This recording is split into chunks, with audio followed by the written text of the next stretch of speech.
E5 entertainment Kamakshi Jayakrishnan தயாரிப்பில் தங்கர் பச்சான் வழங்கும் பேரன்பும் பெருங்கோபமும் June 5 முதல் திரையரங்குகளில். சம்மர் ஹாலிடேஸ் வந்தாச்சு, நம்ம GT ஹாலிடேஸும் வந்தாச்சு. GT holidays, South India's #1 travel brand. Aachi Badam drink. ஆச்சி பாதாம் ட்ரிங்க் ஒன்னு வாங்கினா ஒன்னு ஃப்ரீ.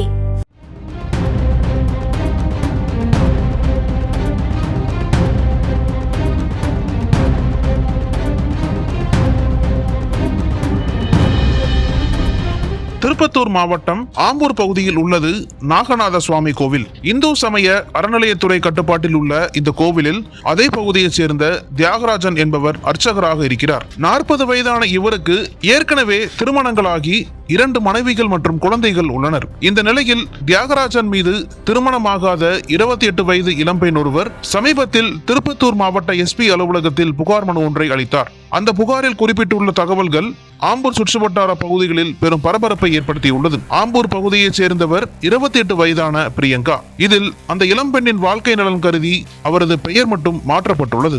இவர் தியாகராஜன் அர்ச்சகராக உள்ள கோவிலில் கடந்த 1.5 ஆண்டுகளாக தூய்மை பணியாளராக வேலை செய்து வந்துள்ளார். இந்த சூழலை பயன்படுத்தி கொண்ட தியாகராஜன் கோவில் அர்ச்சகர் வேலையை செய்யாமல் பிரியங்காவுக்கு பாலியல் தொந்தரவு கொடுக்கும் லீலைகளில் ஈடுபட்டு வந்துள்ளார். அர்ச்சகர் தியாகராஜனிடமிருந்து விலகிச் செல்ல முயற்சித்துள்ளார். அப்போது அந்த இளம் பெண்ணுக்கு திருமண ஆசை காட்டிய தியாகராஜன், நான் உன்னை திருமணம் செய்து கொள்வதாக கூறி வலுக்கட்டாயமாக உறவில் ஈடுபட்டிருக்கிறார். இவர்கள் இருவரும் கடந்த சில மாதங்களாக ஒன்றாக பழகி வந்த சமயத்தில் தியாகராஜன் பிரியங்காவை விட்டு மெல்ல மெல்ல விலக முயற்சித்துள்ளார். இது குறித்து பிரியங்கா கேட்டபோது, நான் உன்னை திருமணம் செய்து கொள்ள மாட்டேன் என கூறி தியாகராஜன் மிரட்ட தொடங்கி இருக்கிறார். ஒரு கட்டத்தில் தான் ஏமாற்றப்பட்டதை உணர்ந்த பிரியங்கா தனக்கு நேர்ந்த கொடுமைகள் குறித்து SP அலுவலகத்தில் புகார் மனு அளித்துள்ளார். இந்த மனு மீது நடவடிக்கை எடுக்க ஆம்பூர் அனைத்து மகளிர் காவல் நிலைய போலீசாருக்கு SP ஸ்ரேயா குப்தா உத்தரவிட்டார். அதன்படி அர்ச்சகர் தியாகராஜன் மீது 3 பிரிவின் கீழ் வழக்கு பதிவு செய்து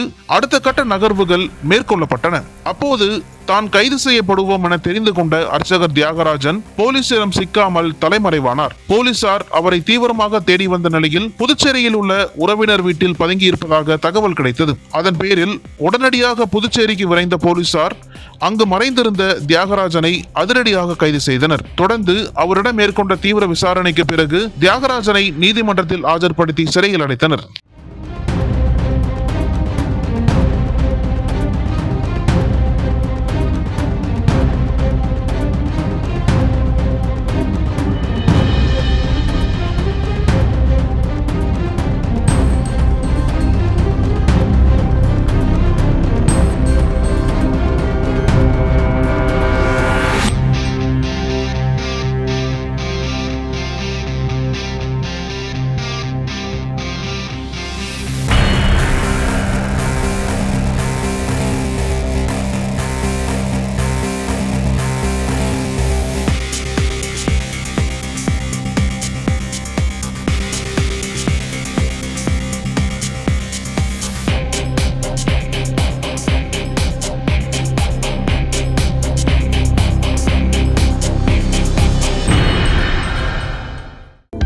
அனல் பறக்கும் செய்திகளை அப்டேட் செய்து கொள்ள நக்கீரன் களத்தை இப்பவே சப்ஸ்கிரைப் பண்ணுங்க.